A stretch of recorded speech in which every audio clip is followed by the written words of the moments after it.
If you don't talk about yourself, someone else will talk about you illegally. Yes?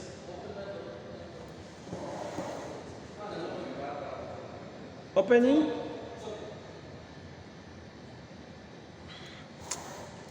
Anye emirimu. Ama mbadde nkyabatabbira. Yenkomye kuki. If you don't talk about yourself, probably they won't know about you. If you don't display your success, probably they won't know its existence. If you don't narrate your story, someone else will narrate it in a wrong attitude. Mwasizeyo mutya nno? Mugamba mutya abatuuze bange aba team DeepMind? Mugamba mutya abatuuze aba team Kim Immigrations? Mugamba mutya abatuuze aba Hakim Cakes? Ate mugamba mutya abatuuze aba FB? Mugamba mutya abatuuze aba Snapchat? Mugamba mutya abatuuze aba TikTok talkers? Mugamba mutya abatuuze aba platforms zonna? Platforms zimu ndwawo zibaako ne maama. Munsindikira bu challenging notes kati muna mwena awamu mbatwalidde wamu. Mugamba mutya abatuuze beeyo aba platforms zonna. Bane sijja bamenya platforms za njawulo. Platforms za njawulo. Metaverse yazoonoona yazigaziya endala n'aziteekamu ennugu. Aba messenger gye muli muyombera eyo. Aba Instagram muyomba. Leero n'aba Twitter bane bya Twitter sinababbiiga bulungi munsonyiwe. Abatinyeenya abali ku Twitter nja kugenda njiga mpola mpola. Then platforms ez'enjawulo zo zonna eziri ku social internet affair oba social internet. Muli mutya? Mugamba mutya? Kim Hakims ntumbudde. Leero tuzze tumalirize oba tuzze twongereyo ku bukotsi obuggalawo omwaka bwe twalabye nti buyinza okuba bwa nkizo nnyo mu kutambula kw'omwaka gwaffe. Bukotsi buno buli mu lulimi olunyaanyimbe luyita oluzungu naye nga bufitinga mu lifestyle yaffe kusobola okubeera nti tutambula n'omulembe.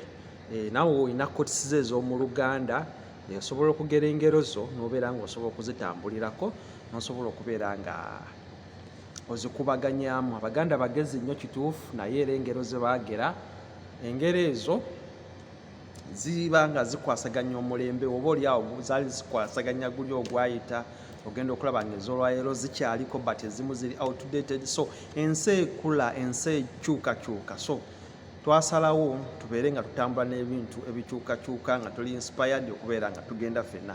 So leero nzize mba nokolereyo kotisi endala nga 10 okuva ku ekyo 10 ezankoledde omwaka guno gwa 2021.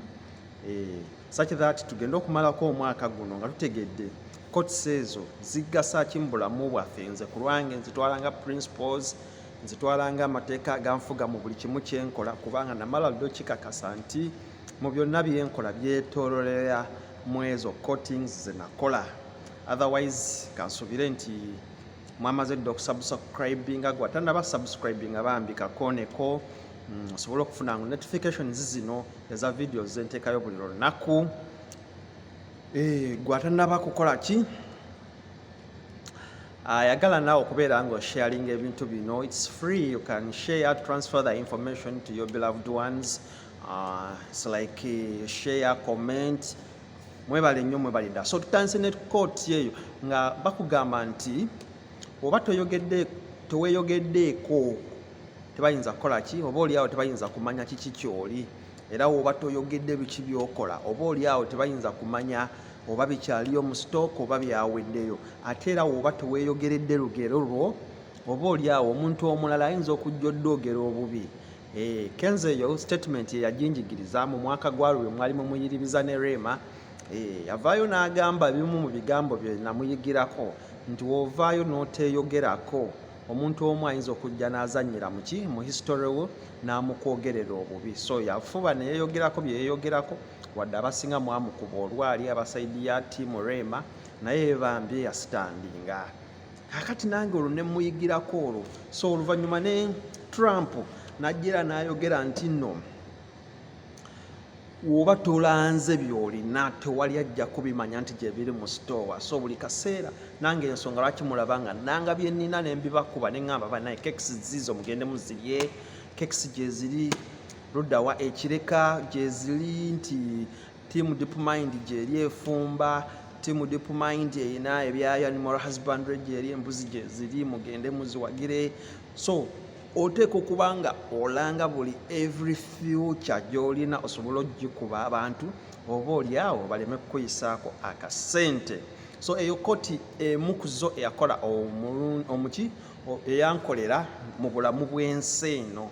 So koti number 2 tugenda kulaba nti waliwo egamba nti it's not about the size of the business and it's about the time you've invested in to study it. So don't rush for the steady growth in it, manage about the control. Ajja n'agamba nti si bunene bwa business kiriko obwo obudde bw'otaddeyo ng'osoma business eyo okugiyiga. So n'akugamba nti no tofaayo kubeera nti ofokasinga nnyo okukula kubanga business zonna ze tukola tuzikola kukula. So just kufaayo ku ngeri ki gy'oyinza ogikontaininga ogicontrollinga okubeera nti bagikubbako oba okitegeera. Tofaayo nnyo ku bunene bwa business. Osobola okukola ka business ko naye kabeera si kanene nnyo wabula kateekemu obwongo ka study ng'olabe gwe luddawo oyingirira akatale luddawa w'ocompeting abakasitoma buzibu basingako. So ne kibeera nti obwonvu obwo oba n'amaanyi g'oteekamu gajja kaleetera okubeera nti kakula. So gwe tofaayo kukuza oba kulaba business eyo ekuze kyenkana ki wabula it is a must business eyo eteekwa okukula, but faayo nnyo okulaba nti business eyo ogicontrollinze otya okusigala nti ekyaliyo ekyali mu mikono gyo tebagenda gikubbako, tewali ba investors oba tewali mbayite ntya abantu abagenda okukompitinga bakusuule wansi. So faayo nnyo engeri ki gy'oyinza okwekuumira n'okucontrollinga business eyo however much newebeera nga si nnene nnyo oba si ntono nnyo but obudde bwe wagiteekamu okugistadinga okubeera nga ogicontrollingira wano. So koti eyo nayo yali emu ku ki kwezo ezankolera. Tugenda ziyita mu lukwakwayo nyina kotisi wano 10 zenjagala mbawe ne gulo wasigaddeyo kotisi nga 5. So ngenda bakusomera wano kotisi nga 15 oba 10 oba 5 oba 10 mu 15. So ezimu ngenda kubeera nga nzigattagatta tusobole okubeera nga tutwaza olunaku oba oliawo gwe naawe obeere nga obaamu nekyoyigamu. So mweyo kooti etusomesa okubeera nti you know how to control your things, omanye okicontrollinga oba omanye okikubira entoli omanye okigaidinga n'okumanya how to control the growth oba okitegeera. Kooti kangikuddemu egamba it's not about the size of the business, it is about the time you have invested in to study it. So do not rush for the steady growth in it, just manage the control. Nwabeeraho koti endala egamba nti you can't only stand by myths plus people's opinion to get informed. Oba kitegeera nti toyinza kubeerawo awo ku ngero oba na bigambo by'abantu okubeerawo nti n'olina obubaka bw'obijjamu. Kati nga wenkusomera engero zino toyinza kubeerawo nti n'oyimiridde ku ngero ezo tomanyi oba nze engero nazijjawa ozikugamba wano. Nze ngamba nze engero zange zinkoledde olunaku but wano mu zino zennyini aze n'akugamba you can't just stand by engero ezo just and people's opinion nti ekyo bakyogerako. It's about you to go and process the data and get more research. So gwe okwongera okuzimanya zino engero zonsoma, it's about you to go oyongero zinoonyerezaako ate era oziteeke mu nkola. That's when oyinza okumanya nti Kim yansomera engero ezo mutuufu nange zankolera, but tojja kujja zinyumirwa bunyumirwa wano tomanyi nze nazijjawa ozifuula engero zange. So naawe kikukwatako okubeera nti byenjogerako wano genda obinoonyereze olabe oba biri kukolera oba tebiri kukolera. So wekikulema okunoonyerezaako n'ofuna more details about them oba osanga gwe tebiri kukolera so nga ate nze byankolera nga nyinza okubeera nti okukuwa more details lwaki zankole ayinza okuba those skills ezimu nzireseeyo nga sisobodde zikunnyonnyola. So kikukakatako gwe awulidde ekintu oba owulidde mawulire okutekinga further analysis and further studies ogenda okusoosinga mawulire ago g'owulidde gaggwayo gatya. Oba oliawo nti abamu abagakuleetera bakuggireyo just obo bokka bwe baagala obutunda mwaga mawulire. So eyo kooti endala nayo bwetu we yankolera olunaku. Nobeerawo kooti endala gye nnyinza obutabuusa maaso egamba nti if your salary is the only source of income then you are a step away from the poverty. Nti gwoba oliawo nti ng'omusaala sente zetukola zino zebatuwa zetufuna nga tumaze okulebalinga nga ze sente zokka z'ofuna mu bulamu obanga ega mu mafuta g'obulamu bwo nga ke kasente kokka k'otunuulidde, omuyaya akugamba nti nno oli olutalumu okuva eri obwavu. Eyo kooti yali ya Warren Buffett na mukadde oyo jjajja wange akugamba nti tobeerangaawo kudipendinga ku musaala mu bulamu bwo, todipendinga ku musaala. Omulimu ogwewaanirako leero bakuyita omaguka nga bwendi, olwo mukama wo wagamba nti olinnyo kasimu enkyankugobya etambula, ng'omugamba nti ate era wagambira nti enkyankugoba etambula, ng'omugamba naawe obadde ondetera jjaamu, obadde oli obudde bwange bungi ebyokukola mbimanyi weeraba kangende nkulage nti nsobola okubeera wabweru. So kitegeeza nti todipendinga nga nnyo ku musaala. Sente wazikuwa nakusomesa dda mu videos awo, sente ezo z'ofuna mu musaala olina zikozesa ki okusobola okubaawo. So wano n'olaga nti nno osobola omugondera, you be obedient to that mukama, but the moment kasita gamba nti weeraba nga naawe omugamba nange ndi happy okubeera nti ki nkuviiridde kangende nkulage nti nange era nkyasobola okweyimirizaawo. So yali Warren Buffett jjajja wange na mukadde akyaliyo y'omu ku billionaires benneegombesa abakadde abakyali ku nsi kuno. So nobeerawo poverty oba nobeerawo kooti endala eŋŋamba nti oba ekugamba nti poverty is not an accident like slavery and apartheid. It can be removed by the actions of a human being. Oba kitegeera. So it was planned. Poverty akugamba nti wano poverty oba obwavu tewajja nti by accident. Obwavu obwo bwokaaba tebuliiwo nti no bwagwawo bugwinga accident nti wabusanga buli awo. Oba kitegeera nga walaba slavery omulembe guli ogw'okukola ki ogw'okutwala abaddu ne guno ogwa apartheid ogw'okwawula yawula langi abaddugavu n'abeeru. So it was planned. Oba akugamba nti can be removed by the actions of a human being. Oba kitegeera nti obwavu obwo tewajja buzzi by mistake nga woolaba omulembe gw'abaddu oba guno ogw'okusasula mu langi busobola okuvaawo n'emikono gyo. Kitegeeza obwavu obwo buli man made, osobola obbulwanyisa, tebuli nakyo, osobola obbulwanyisa n'emikono gyo n'okeera n'okuba kazi n'okola paka obwavu we buggwawo. Kitegeeza nti obwavu obwo bwali planned okubeerawo. Bw'obeera omwavu tolowooza nti nno baakulagwa bulozi kuba mwavu, only that baakuplaningira obeera omwavu. So osobola okuthinking out of the box n'ogamba nedda kanve mu bwavu. Waliwo omugagga omu yagamba nti tajja kunenya nga ozaaliddwa ng'oli mwavu, but ajja kunenya nnyo omulambo gwo ogwo gunaafa nga gukyali mu bwavu. So kitegeeza nti ababoogera engero ezo be baatuplaningira obwavu. Otherwise singa tebaatuleetera bisente bino ne tusigalayo mu butter trade yaffe oba osanga tuli bagagga, naye endoozi ensi weegenda ekulaakulana, weegenda ekyukakyuka, olina okulwana naawe obeereko n'ensimbi.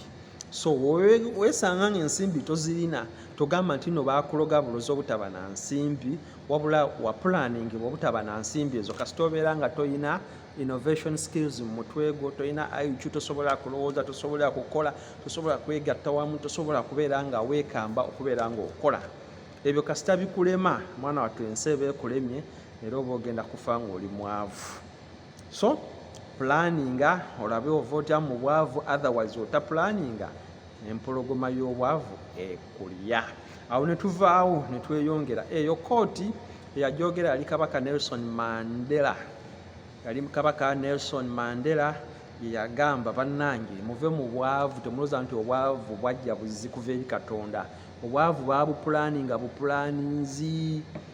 nga wonoolaba endwadde zino ezituluma the moment kasita realizing nti endwadde 98% zonna planning oba zonna man made olikakasiza omuzungu nti kisiraani katonda tasobola tutonda n'atusindikira ebirwadde nebitubonyabonya nga woolaba tubonaabona n'ebirwadde ebyo byonna ebisinga babibateeka mu buteesi basobole okubalyamu ensimbi gwe buli bulwadde bw'omanyi obukufuukidde olukonvobe genda obunoonyeeko ojja genda okulaba nga buli man made awo kanveewo bafamacist tebandi awo ajja n'akugamba those who used to talk alone were called insane until when they discovered smartphones and internet technology which disrupted texts emails with social media activities.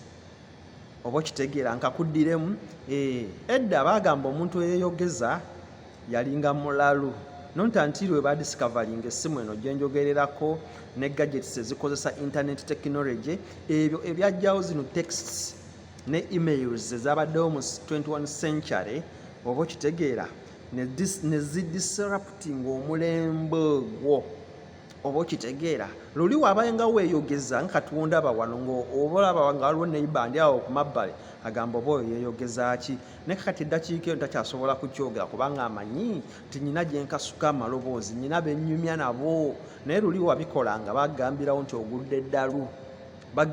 ogudde eddalu so we namala okuzuula tekisiti eyo ya enkaraginga nnyo okukola ki okubeera nga nzija nenkasuka amaloboozi nenzija nembeera nga nvaayo okuexposinga kikyenina nga namala obudde bungi mu zi whatsapp nga namala obudde bungi mu inbox naye kakati olwaleero nsobola okukasuka amaloboozi ku platforms eziri wide bweziti buli omu n'agafuna so kote eno yankolera nnyo olunaku engeri gye nagirandingako kabaka Lucky Horse Millers ndoza ye yagikola kubanze ye yagintuusaako otherwise nanoonyereza ani yagikola yannema naye nga kyemmanyi yagintuusaako yali kabaka Lucky Horse Millers kangikuddiremu ogiwulire those who used to talk alone were called insane until they discovered smartphones and internet technology which disrupted texts emails with the social media activities oba kitegeera eyo kooti eyo yali yakabi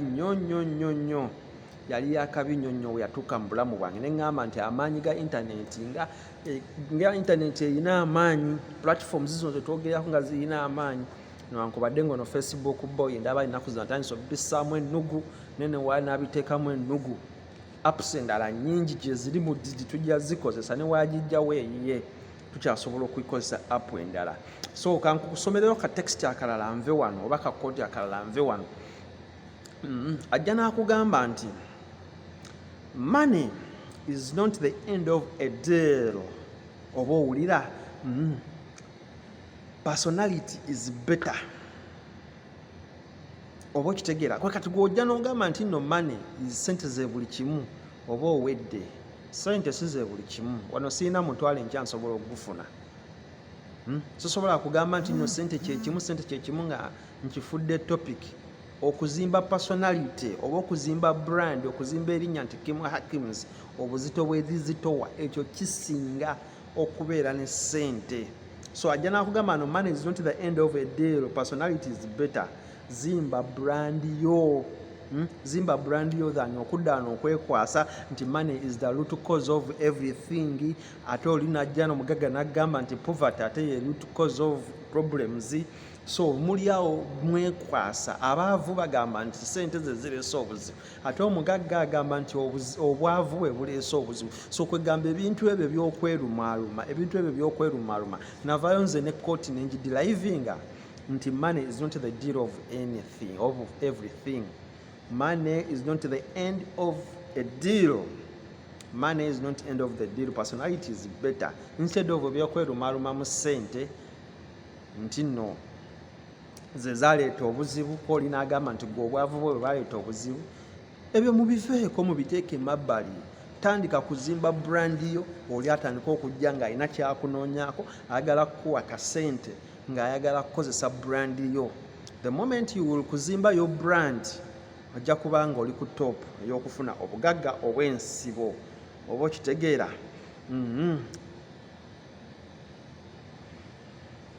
Nkweyo kakooti akasembayo nve wano, kano kagenda kuba ka reflection. Ajja n'agamba nti I'm not where I used to be and I'm proud I'm not where I am now. Is it? No, nkasomye bubi. Ajja n'agamba nti I'm not where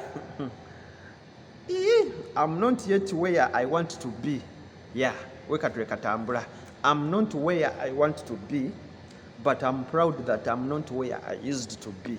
Sinnatuuka luddawo we njagala kuba, naye ate neesiimye nti siri we nali njagala okube oba we nali mbeera. Oba kitegeera. Akantu ako kategeeza kuba mu tooki kwereflectinga mu birowoozo byo. Newankubadde ng'olina gy'oyagala okutuuka okubeera, naye ate weesiimye nnyo nti toli we watandikira kuba. Kitegeeza ki nti sooka otunule ludda wa gy'ogenda oba sooka otunule ludda wa gy'ova, oluvannyuma okubaganyeemu maanyi ki g'ogenda okukozesa okutuuka ludda wa gy'ogenda. So kirimu okutuula awo ne weefumiitiriza, nvudde ludda wa, kimuzanyi yali ammanyi, ye biki ebigendererwa byange, we mbikompeyalinga n'emabega gye nava ne mbigattagatta kati olwali mu this present situation biyinza okuntuusa ludda wa gye nali ndaga. Oba kitegeera, kitegeeza kwekuba mu ttooki. Weebuuze nti ddala kiki kye njagala mu bulamu, nti njagala kino ne kino ne kino ne kino. Okusinziira ku experience gye mpiseemu n'eno kintuusa okubeera nti nja kufuna ekyo, nti ye tojja kutuukayo okuggyako ng'okoze kino. So wenkola ekyo ne nkigatta ku mbeera gye mpiseemu ne experience gye mpiseemu nsobola okumalako nti ye. Then ng'okola ekyo kakkananga opasuwinga other levels. Ajja n'agamba kooti endala nti some people don't understand that sitting alone and mind your own business is a fucking priceless. Yo kooti yankolera nnyo. Ti omuntu gwe toyinza kitegeera nti omuntu bw'atuula awo n'abaako ebintu bye byakola n'abaako okwejjukanya kwakola kya muwendo nnyo, tolina nakyo kigeraageranya. Mwe mugenda ne mutulaba nga tutudde wali instead of otulekera time yaffe ey'okumeditatinga ne tureflectinga ludda wa gye tuvudde na ludda wa gye tulaga, ne mujja ne mutandika otuleetera ebibooziboozi byammwe. Waakulaba ng'oliko online n'alowooza nti najja kukubira masimu. Online ogibaako naye nga olina birala nnyo by'olowooza, oba essimu n'oziggyako n'obeera ali n'osirika ng'omeditatinga, obbamu akafaananyi ludda wa gye nvudde, nkoze ntya okweyongerayo, okitegeera. Nkoze ntya okukoppa busikiiru, obukozesa nneme kugwa mu ntata, nsobola okubeera nga mbuzimbirako okwongerayo. So it's a kind of a self-assessment, kwekuba mu ttooki. Kati gwe olabye omuntu nga yeekubye mu ttooki ng'ali awo asirise bambi, muwe time okubeera nga asobola okuyiga ng'awuliriza ayongereko ekyo ky'atamanyi. Jjukira kwano okwogera nga olaba njogedde, mba njogera ku ebyo bye mmanyi such that gwe obiwulirize obyabsolving. So okuwulirizaako kitegeeza nti ogezaako okuyiga ebyo by'otamanyi n'obigatta ku by'omanyi than okwogera ennyo, kuba buli w'oyogera ennyo bw'oti either oba tofulumya by'omanyi wabula oba tofulumya by'omanyi oyinza okubeera nga tokkiriza ate kuyingiza by'omanyi. Oba kitegedde, buli w'oyogera bw'oti either ofulumya by'omanyi okubibuulira omulala oba wabeera waayogera nga naawe oyogera, kitegeeza nti gwe tofunye lukisa oba ku mukisa kuwuliriza by'oli kubanga toconcentratinze ku muwuliriza. So kitegeeza nti okutuula wansi n'owuliriza oba okutuula wansi n'oenjoyi ng'obudde bwo ng'oli wekka kya muwendo nnyo era tewabeera muntu ayinza kubeera ng'akigwanira. Bano ekkooti singa zitutte akadde obudde nga ndaba bugenda. So kankuwe akasembayo nve wano, kano kawulirize kano kakabaka Lucky Horse Millers ye yakambuulira nenkategeera ke ngenda okusembayo nako, ngenda kannyonnyolera eddakiika ezo wazindaba nve wano, ngenda kannyonnyolera eddakiika 3 kawulirize we katambula. Someone with no numbers and less data has zero statistics that can't be defined and compared for the difference to spot out the greatest importance for a right decision. Ngakuddiremu. Someone with no numbers and less data has zero statistics that can't be defined and compared for the difference to spot out the greatest importance for a right decision. Kanka kuvuunulire.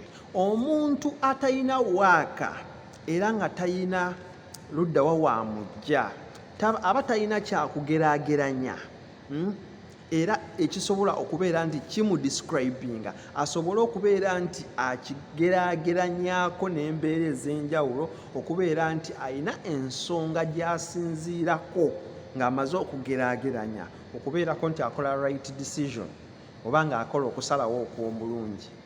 Bw'obeera nga tolina bubaka, tolina knowledge, tolina data, tolina waaka oba tolina ngeri ki gy'osobola kugeraageranyaamu ebyo by'otalina kulaba nti kino kyekisinga kino tekisinga olw'ensonga tolina bintu by'ogeraageranyaako, tolina knowledge, so there is no way you can kugeraageranya n'olaba nti kino kyekisinga okubeera nti osalawo obulungi. Kitegeeza ki buli wobeera n'omutwe nga mukalu oba tosobola kukola decision nnungi kubanga oba tolina room yakugeraageranya kiriwo ekisinga. So kitegeeza genda researching knowledge ey'ebika ebyenjawulo tula wansi ogeraageranye then oluvannyuma ojja kuvaayo ne right decision esingako. Abantu mwebuuza lwaki bakola decisions nga nnungi. Omuntu n'atunuulira ekintu n'agamba nze nsazeewo bwe nti gwe n'ogamba nebbo oyo buli wasalawo asalawo butuufu oba akikola atya takolanga ku nsobi mu kusalawo kwe. Kiba kitegeeza nti researcher ayina okumanya kungi y'embeera agiraba bulabi n'agikomparinga n'agamba kino kyekisinga. Kati gwe olw'okuba gwe tolina knowledge so tosobola kuyimirira awo ogeraageranya embeera ki esinga ku ginnaayo so okubeera nti osalawo okulungi. So mugende mu researching information musobole ogikomparinga okusobola okusalawo okulungi. Yali Kabaka Lucky Horse-Millers ye yampa enjogera eyo oba ye yansomesa enjogera eyo nensalawo okubeera nga ndi omu ku ba researcher abatuula wansi ne bekenneenya ne basalawo okusalawo okulungi ate nga kwalubeerera. So n'oyimirira wansi n'obeera ng'oli final decidant mu nsonga yonna oba ng'osobola okubeera consultant mu mbeera emu oba ey'enjawulo. So nkwaniriza okujja mu consultation department yange ya Kim Hakims mwebali nnyo kumpuliriza. Katukomaawo